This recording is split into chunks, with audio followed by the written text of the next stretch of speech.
Rot in power. Clarence Thomas spat the words across the hearing room like venom, a curse he dressed as a dismissal. But what he didn't know was that the rot he spoke of was about to be traced back to him. Over $3.5 million in undisclosed luxury gifts, island retreats, and private jet rides funded by billionaire friends.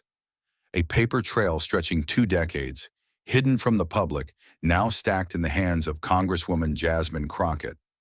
The nation was watching, tens of millions live, and between the marble walls and the burning lights of the cameras, the air was about to thicken with something heavier than politics. This was the day power would be forced to look truth in the eye. The Capitol was a cathedral of tension that morning. Marble columns stood like silent sentinels as the great chamber filled. Journalists shoulder to shoulder, cameras perched like vultures, microphones hungry for the first word. Every seat was taken, and the air carried that electric hum you feel right before a storm. This wasn't just another congressional hearing. It was a rare, nationally televised session of the United States Congress, called specifically to drag the shadows of judicial power into the light. Across the country, millions had tuned in, coffee mugs cooling in their hands, eyes locked on screens. At the center of it all sat Justice Clarence Thomas. The robe might have been absent, but the weight of his title clung to him like armor. He adjusted his tie with a hand that looked steady, but the faintest tap of his finger against the wood betrayed an undercurrent he'd never admit. Jasmine Crockett rose from her seat without ceremony.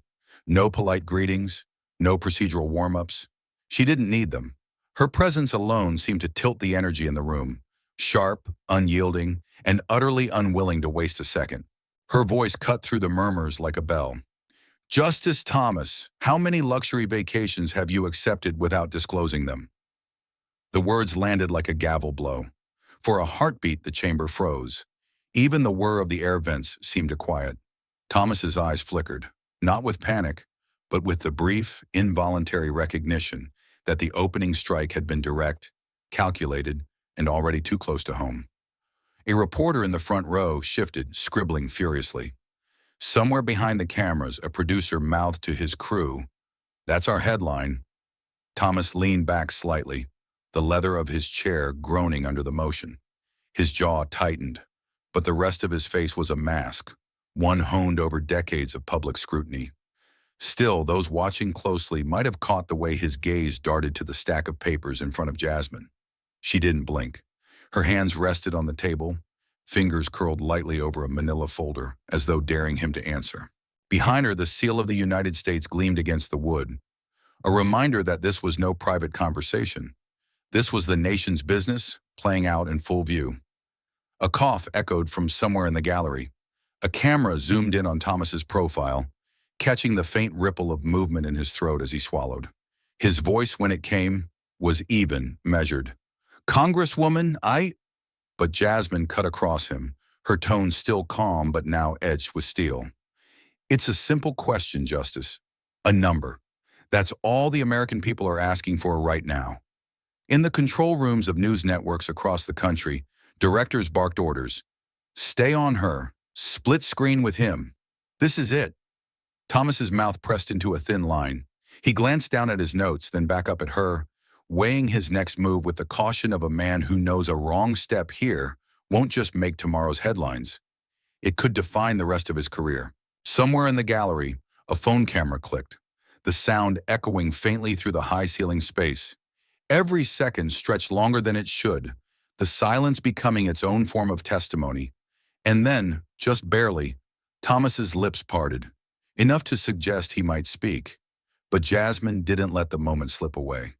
She leaned forward, her eyes never leaving his, and in that gaze was the unmistakable message. This was only the beginning. Thomas shifted in his chair, leaning back with the deliberate ease of a man who wanted the world to believe he was untouchable. The leather creaked softly, but the sound somehow felt amplified in the charged silence. His chin lifted, his gaze hardening into something sharp and disdainful. "Do you really think you can sway a Supreme Court justice?" he asked, each word dipped in contempt, like a challenge he'd issued 100 times before, and always won. It was meant to diminish her, to reassert the centuries-old hierarchy that men like him believed could not be touched. The kind of question that wasn't meant to be answered, only endured. But Jasmine didn't flinch. She took a single measured step forward, her heels clicking on the marble floor like the tick of a countdown. The lights from the cameras caught the sharp line of her jaw, the faint glint in her eyes. "I'm not here to sway you," she said, her voice low but cutting through the space like a blade. "I'm here to drag the truth into the light." It was the kind of answer that didn't just belong in a hearing, it belonged in history books. Somewhere in the press gallery, a camera operator instinctively zoomed in, framing them in a tight shot. Two faces locked in a silent battle, neither willing to cede an inch. Her stare was unyielding, his tinged with a growing shadow of caution he was trying desperately to hide. The air seemed to thicken between them. It wasn't just about the question anymore. It was about dominance, about who would blink first. And in the high-stakes theater of public accountability, blinking could be fatal. Jasmine's hands remained on the table, steady, but her presence felt like it filled the entire space. Behind her, the seal of the United States loomed like an unspoken ally, its golden eagle casting judgment over the exchange. Thomas's lips twitched, not into a smile, but into something harder to read. Defiance, perhaps, or calculation. His fingers drummed once against the armrest before he caught himself, folding his hands deliberately as if to erase the tell. The gallery was silent except for the faint hum of the cameras, their lenses drinking in every nuance, every flicker of expression. Millions were watching from their living rooms, the tension bleeding through their screens. It was a stalemate measured in heartbeats. 1, 2, 3. And then Jasmine's chin tilted just slightly, her gaze tightening. It was a micro move, but it shifted the dynamic, made it clear she wasn't here to match his power. She was here to strip it away. The unspoken clash in their eyes said what words couldn't. This wasn't going to be a polite exchange. It was going to be a dismantling. Jasmine's hand moved with the precision of a striker delivering the first blow. She lifted a thick, overstuffed folder from the table beside her, and without breaking eye contact, slammed it down onto the polished wood. The sound cracked through the chamber like a gunshot. Papers fanned slightly from the force, their edges bristling with yellow tabs. On the top page, bold type, crisp lines, a list that ran column after column, dates, destinations, and dollar values. Private yacht excursions, private jet flights, oceanfront villas, all paid for by billionaire benefactors. She didn't raise her voice, but the words carried like they'd been wired straight into the spine of the room. A camera swung in, its lens drinking in the details. In the tight shot, Clarence Thomas's jaw flexed once, twice, an involuntary tell. His hand, resting on the table, trembled just enough for the microphone to catch the faint tap of his fingertip. In the gallery, the first ripple of murmurs began, low, indistinct, like the hush of an incoming tide. It grew, spreading from row to row, until it became a hum of disbelief and barely contained outrage. Jasmine let the noise breathe. She didn't rush. She turned the page with deliberate slowness, revealing the next column. Photographs now. Grainy telephoto shots of gleaming yachts against cobalt seas. A smiling Thomas in casual linen, drink in hand. Helicopters on secluded lawns. Jet interiors with champagne glasses poised mid-toast. "These," she said evenly, tapping the photographs, "are not clerical oversights. These are not misunderstandings. These are the kinds of gifts the law requires you to disclose, and you didn't." Thomas shifted in his chair. The mask was still there, composed, unmoving. But the tension in his posture had deepened, like stone under strain.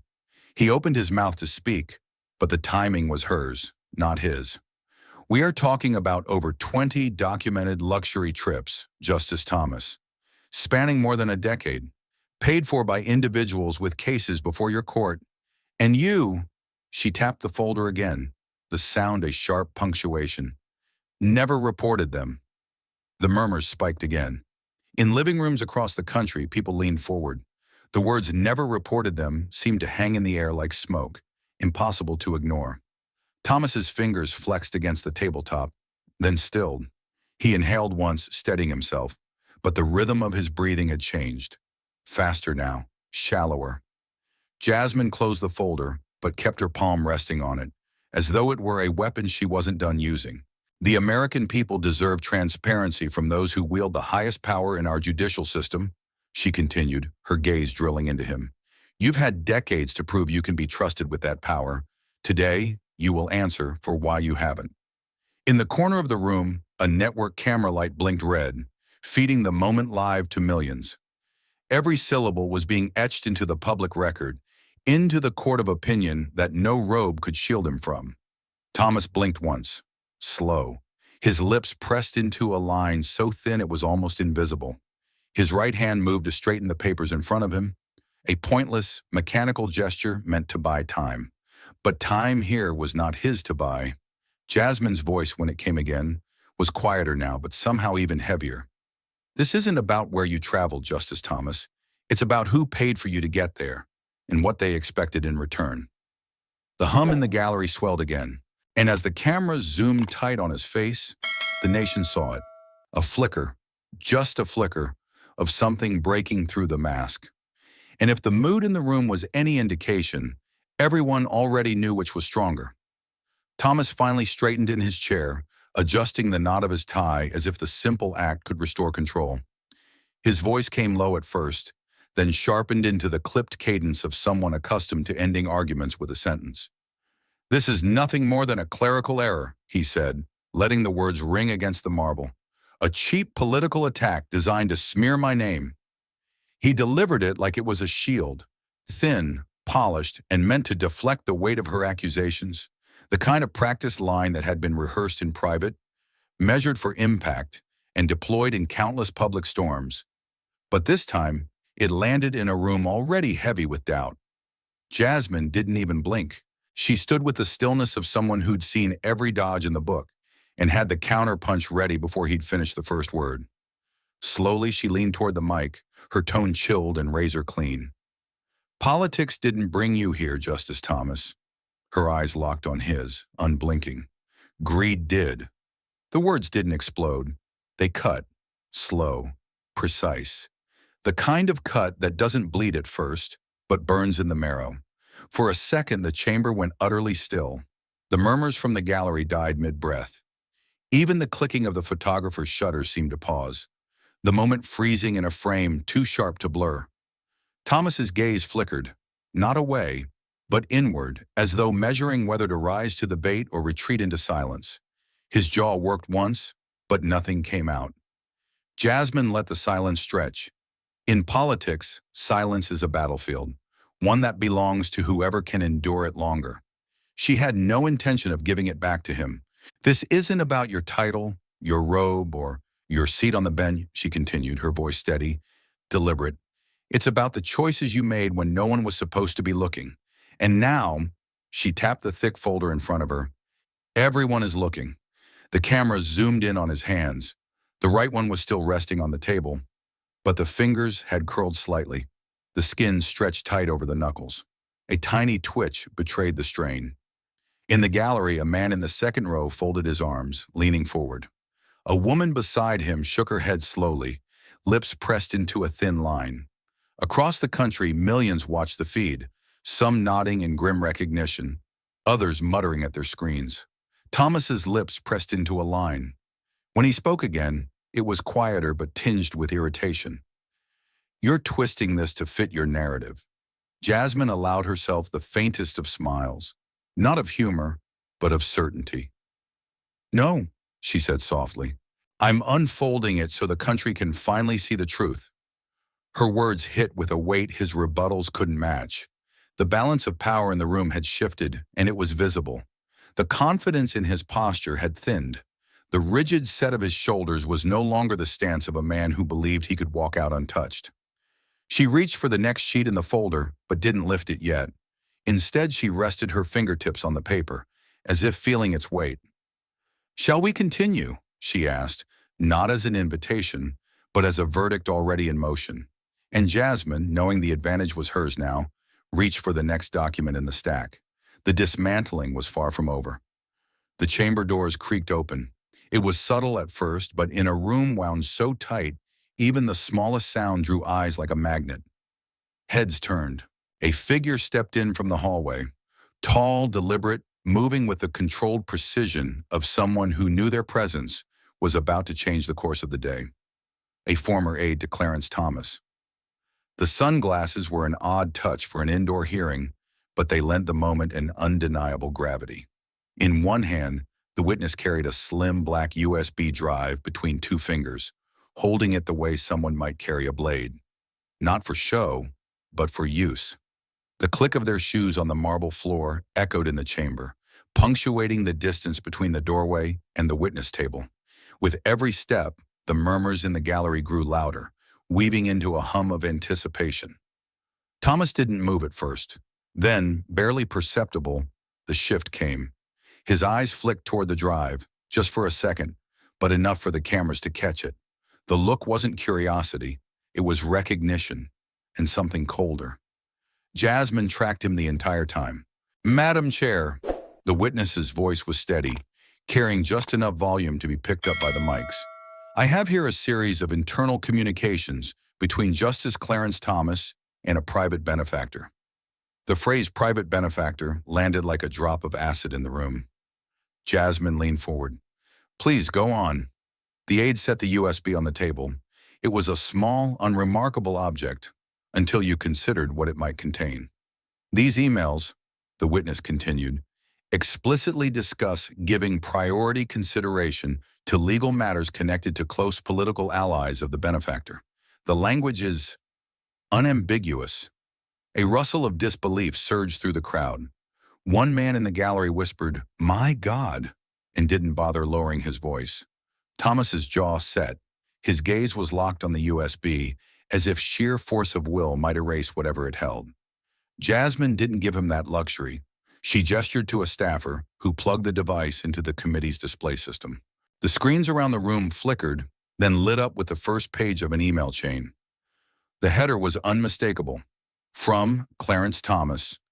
Tarkhan. Redacted. Subject: follow-up on pending case. Her finger traced the opening line as she read it aloud. "Let's make sure this matter receives priority consideration. We wouldn't want our friends waiting too long for the right outcome." Gasps cut through the chamber. The phrase "the right outcome" seemed to echo off the walls. Jasmine let the silence breathe for exactly 3 seconds. Long enough for the gravity to sink in, short enough to keep control. "Justice Thomas," she said, her tone as flat as ice on steel, "can you explain why a sitting Supreme Court justice is promising expedited treatment for cases tied to political allies of your personal benefactor?" Thomas inhaled, steady but slow, his hand tightening on the pen before him. He didn't look at her. He didn't look at the gallery. His eyes were fixed on the screen, as if staring hard enough could make the words mean something else. When he finally spoke, his voice was lower than before. "That email is being taken out of context." Jasmine didn't blink. "The only context the American people need is right there in black and white." The camera cut to a tight shot of him. His expression was unreadable, but the tension in his face was there for anyone to see. A nation watched, and in that silence the balance of power shifted another inch toward her. And for the first time that day, Clarence Thomas didn't look like the man with the most power in the room. Jasmine didn't let the shift dissipate. She reached forward, clicking the mouse to reveal the next email in the chain. "Let's begin," she said, her voice level, each syllable measured like a judge delivering a sentence. The first line appeared in bold on the monitor. "Priority treatment as discussed. They need this resolved before the quarter ends." She read it aloud slowly, letting the phrase priority treatment hang in the air, like the scent of smoke before a fire. The gallery was silent. You could hear the faint whir of the cameras adjusting their focus. Thomas sat motionless, but his jaw tightened. Click. The next email appeared.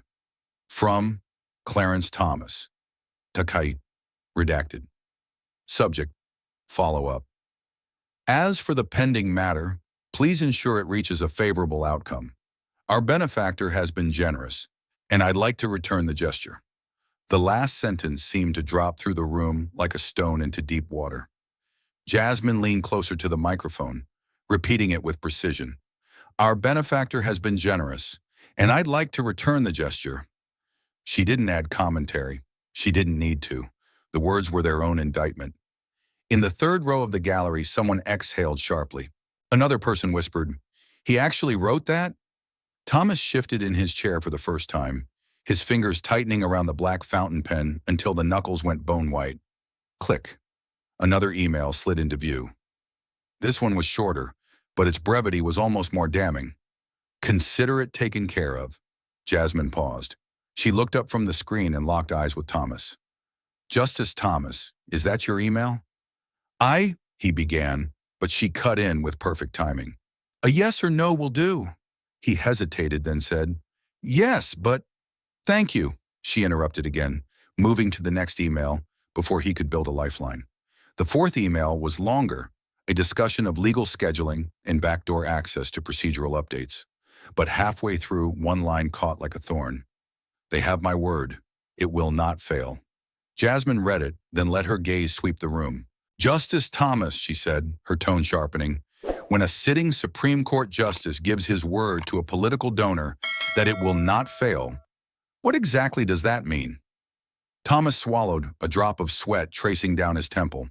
He didn't answer immediately. "Sir, the question is straightforward," she pressed. He cleared his throat. "It means nothing improper.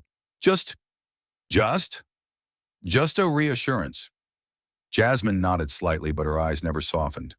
"A reassurance that justice has a predetermined outcome." The room froze again. Click. The fifth and final email on the USB filled the screens. This one carried no headers. It had been forwarded internally by the witness, but the text was unmistakable. "I owe him more than I can say. This is my way of settling the debt." The words "settling the debt" seemed to reverberate around the chamber like the toll of a bell. Thomas's face was a study in strain, not explosive anger, but the slow, grinding recognition that each sentence was another nail in a coffin being built in real time. Jasmine leaned back, her hand still on the mouse, the faintest curve of resolve in her lips. "Emails don't sweat, Justice Thomas," she said softly, "but people do, and you're sweating." The camera zoomed on him. The pen in his hand trembled. The nation was watching, and the noose wasn't metaphorical anymore.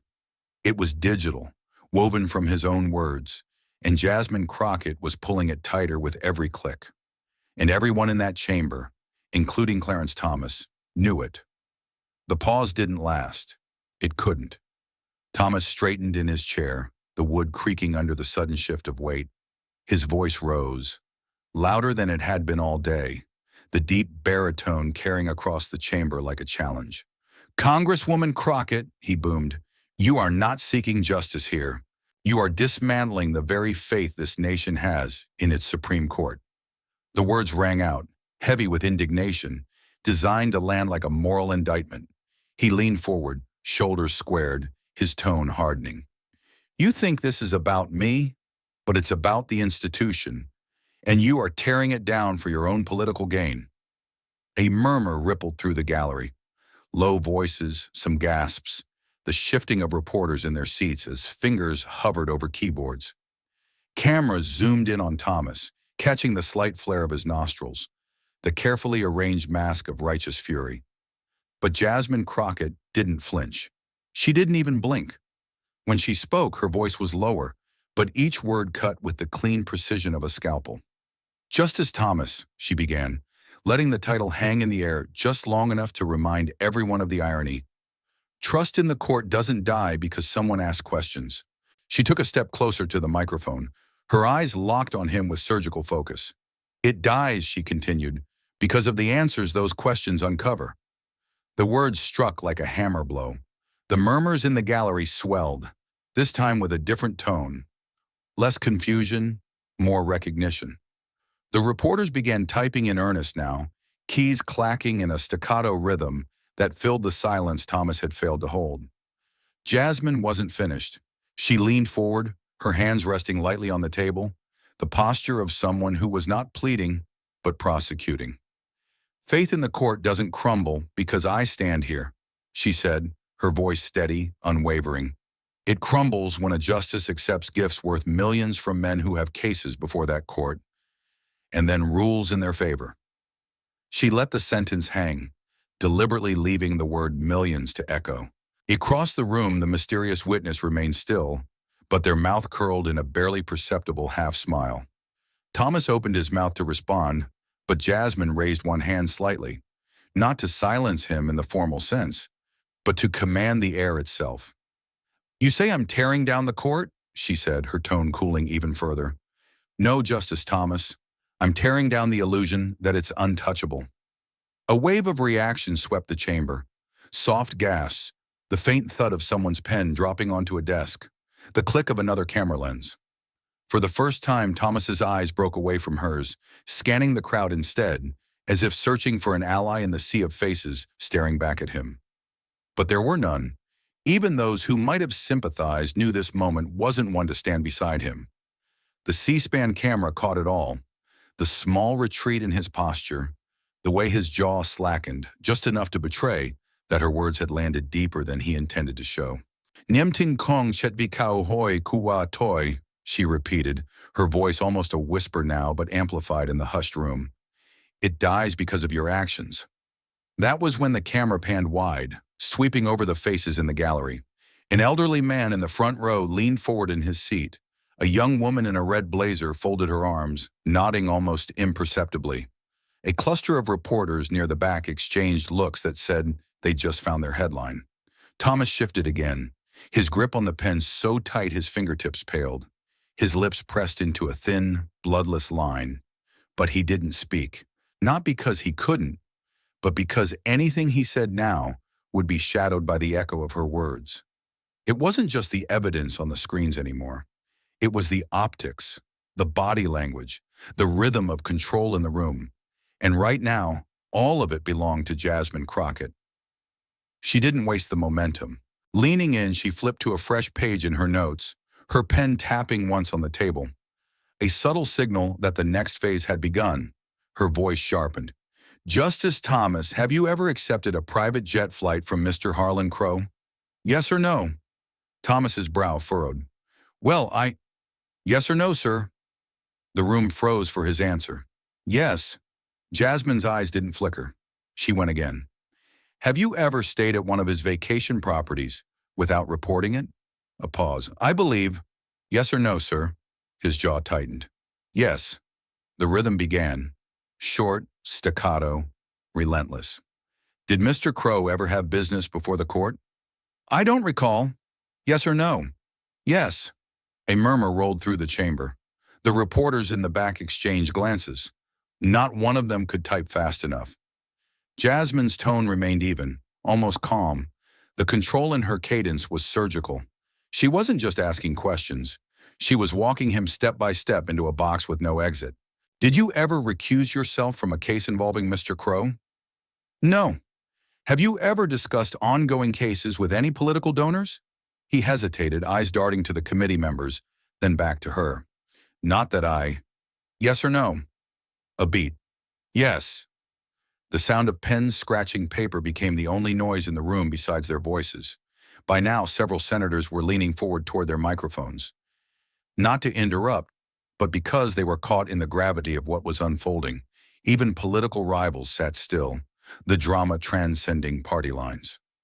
Jasmine didn't look away, didn't let him breathe without consequence. "Did you disclose these gifts in your annual reports?" "No." "Did you know that failing to disclose them is a violation of federal law?" He swallowed. "Yes." The ripple of shock was audible this time, a sharp intake of breath from the gallery, the faint click of another camera shutter. Thomas shifted in his seat, his shoulders rising and falling faster now. The confidence that had braced his voice earlier in the day was gone, replaced by short, clipped answers that betrayed the pressure bearing down on him. "Justice Thomas," she said, the edge of her voice tightening, "have you ever ruled on a case that involved one of your undisclosed benefactors?" "Yes." She didn't flinch, didn't give the moment away.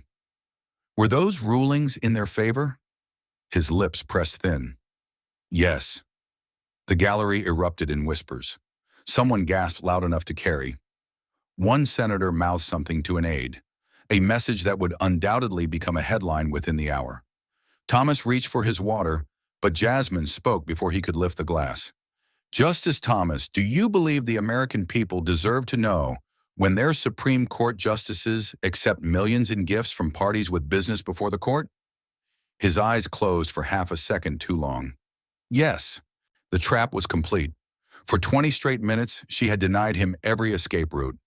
No legal jargon, no speeches, no detours. Only yes or no.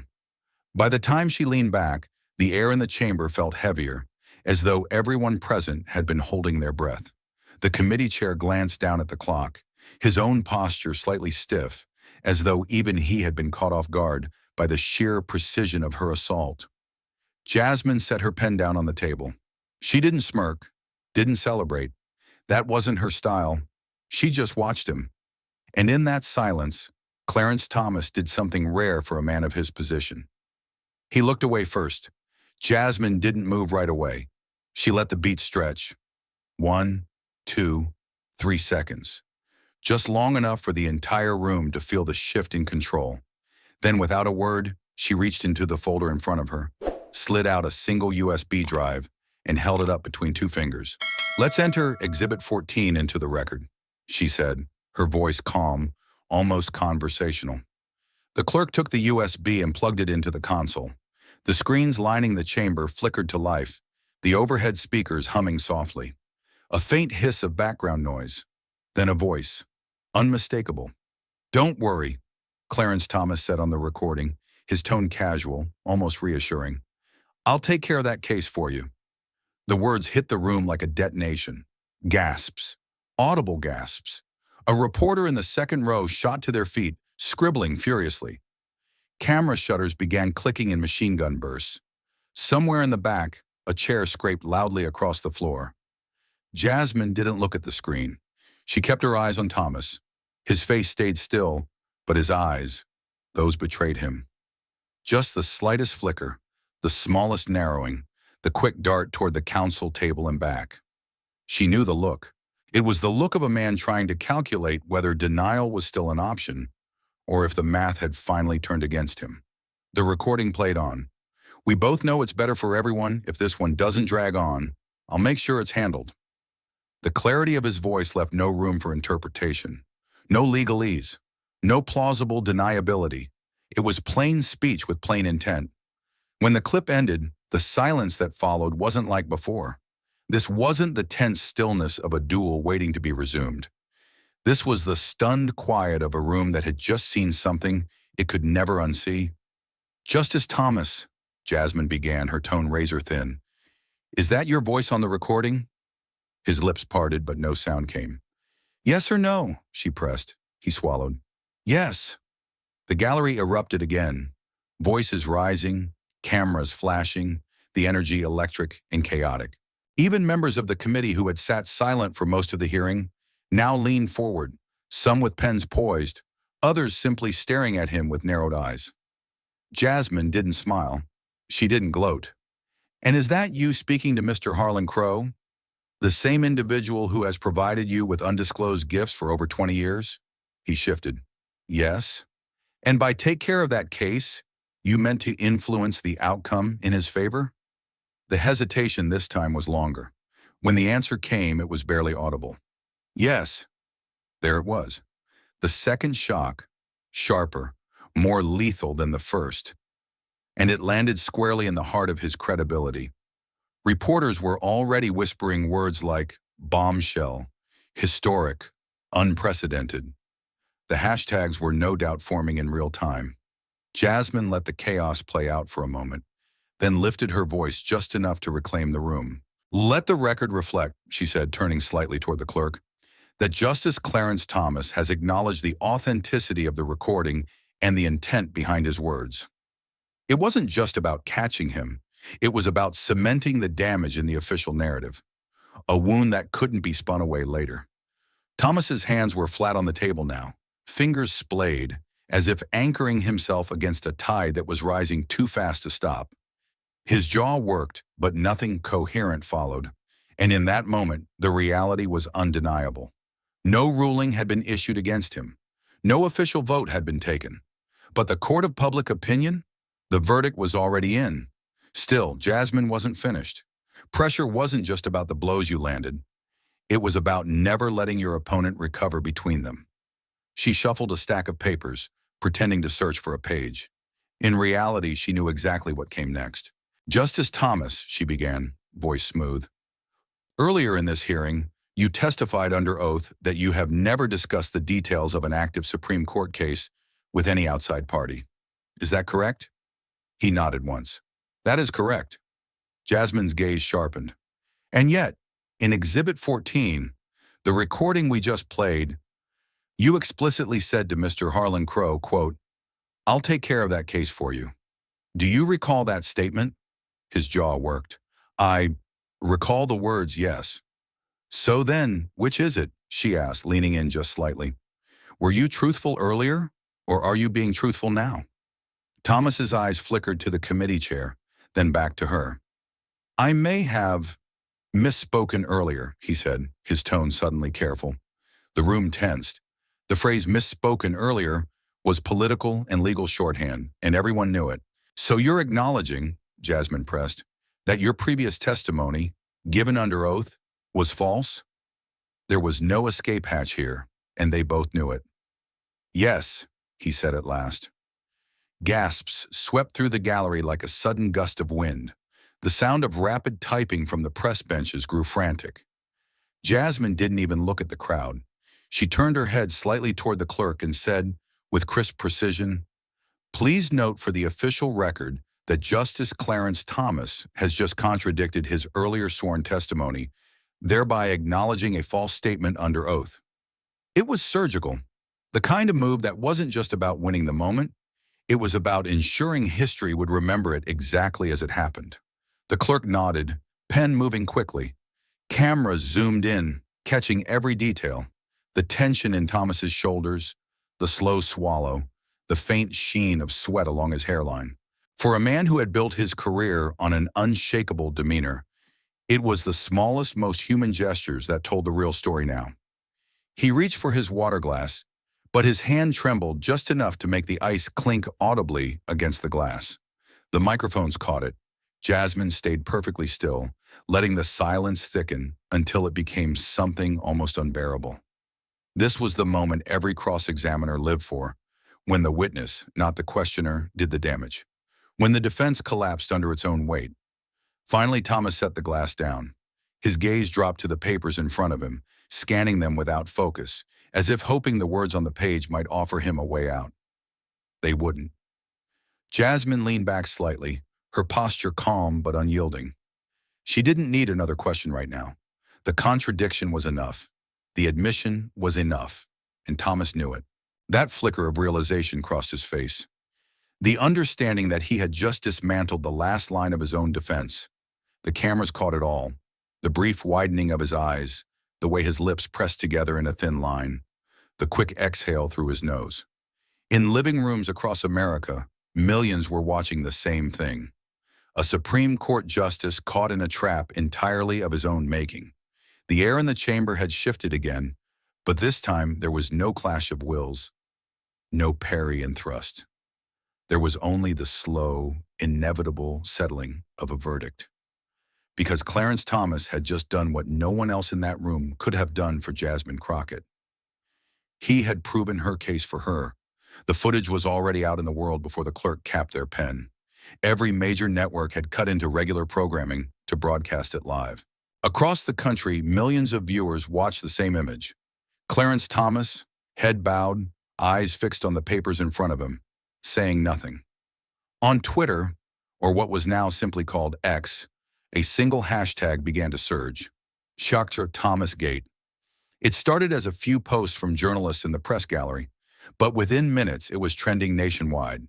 Screens in newsrooms lit up with analytics dashboards showing the spike. Every second, more than 100 new tweets appeared. Cable anchors spoke over split screens showing the chamber. "Ladies and gentlemen," one commentator said gravely, "what we're witnessing today will be remembered for decades. This is, without a doubt, the darkest day in the modern history of the Supreme Court." Others didn't bother with restraint. "It's over," one pundit declared bluntly on a live panel.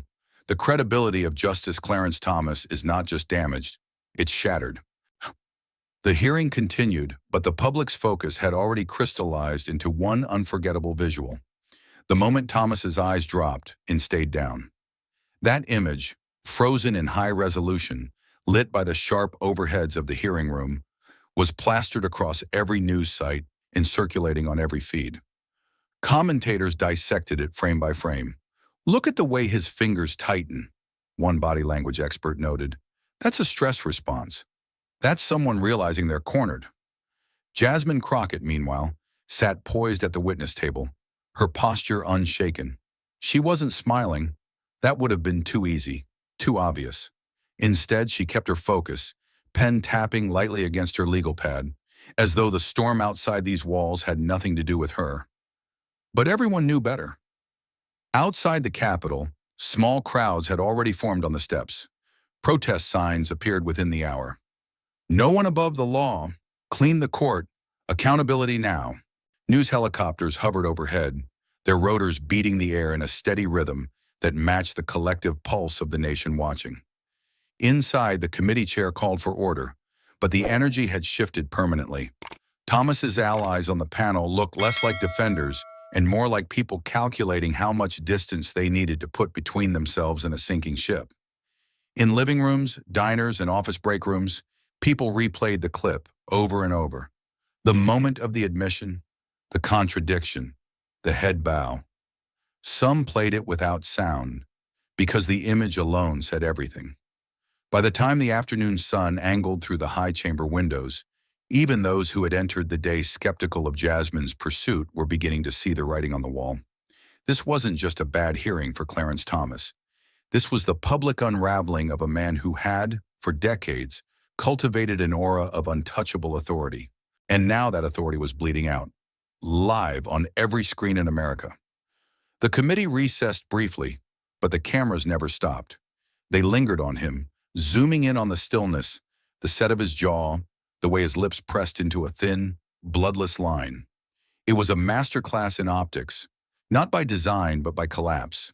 And as the hashtags multiplied, as opinion polls began to flash breaking updates, one thing became clear to everyone both inside and outside that chamber. This wasn't the end of Clarence Thomas's legal career. Not yet. But it was the end of something far greater. The image of a Supreme Court justice, silent under the weight of his own words, had burned itself into the national consciousness. It would not fade. The chamber doors groaned open, spilling a shaft of afternoon light across the marbled floor. Jasmine Crockett rose slowly from her seat, collecting her files with the calm precision of someone who knew she'd just altered the course of a narrative that had been unshakable for decades. Every camera in the room swung toward her, lenses tracking her like spotlights on a stage. The press whispered into microphones, their voices tight with urgency, trying to keep pace with the moment. She walked with measured steps toward the exit, heels clicking in the kind of rhythm that didn't hurry, because there was no need to. The room seemed apart for her, the crowd on either side unconsciously leaning back as she passed, as though they were aware they were in the presence of a moment that would be replayed for generations. Then, just before crossing the threshold, she stopped. The silence rushed in, swallowing the ambient hum of the hearing. Jasmine turned, her gaze locking dead into the largest camera lens in the room, the one broadcasting live to millions of households across America. The overhead lights caught the steel in her eyes. Her voice, low but deliberate, cut through the air like a verdict being read. "No one is above the law. No one. Not even you." The words hung there, not shouted, not rushed, but weighted with the kind of certainty that made them feel unchallengeable. It wasn't just a statement, it was an inscription, already etching itself into the collective memory of a nation. For a fraction of a second, the camera held her face in perfect focus, the backdrop behind her blurring into insignificance. Then she turned again, stepping into the corridor beyond. The heavy oak door swung shut with a deep, resonant thud. Inside, Clarence Thomas sat alone at the witness table. The overhead light poured down in a pale cone, isolating him against the dark-paneled walls. His shoulders, once squared with authority, now sagged ever so slightly. His hands rested on the table, still gripping the pen that had been his shield all day, now nothing more than a prop in the frame of his defeat. No one moved toward him, not the aides, Not the colleagues, not the allies who had flanked him in the morning. The space around him was emptier than it had been all day. In living rooms across the country, the final image was locked, a justice alone under the light. His face a portrait of a man forced to sit in the ruins of his own making. Outside the building, reporters were already repeating her words into live cameras. Pundits and anchors were calling it the line that will define the decade. On social media, the quote was everywhere, superimposed over her image, over the seal of the Supreme Court, over stills of her turning at the doorway. No one is above the law. No one, not even you. It was on handmade signs outside courthouses by nightfall. It was being printed on posters by morning, and it wasn't credited to a political party or a campaign slogan. It belonged to the moment, and to the woman who had dared to speak it where it mattered most. For Clarence Thomas, the hearing was over. But for the country, it had only just begun to reckon with what it had seen. Because in the span of a single day, the image of invincibility had been fractured. The walls that had seemed impenetrable were now marked with cracks. And in those cracks, light was pouring in. In the end, this wasn't just about one man's fall. It was about the truth's quiet, unyielding climb. Power, no matter how high it sits, is only as strong as its integrity, and when that fails, the people will find a way to hold it to account. The lesson is simple but costly. Justice is not a gift from the powerful. It is a duty of the brave. And when courage meets truth, even the tallest walls can crumble. If this story struck a chord, don't just move on. Pause with it. Pass it forward. Talk about it. Like, comment, and send it to someone who still believes no one stands above the law. Subscribe to Harrison Stories, where power meets its reckoning. Hit the bell, because what's coming next isn't comfortable. It's unfiltered, and it might just change how you see justice. This is a fictional dramatization inspired by real abuses and real acts of courage. Any resemblance to actual people or events is either coincidental or symbolic, meant for public reflection and accountability. Thanks for watching. Justice isn't inherited, it's fought for. This is Harrison Stories.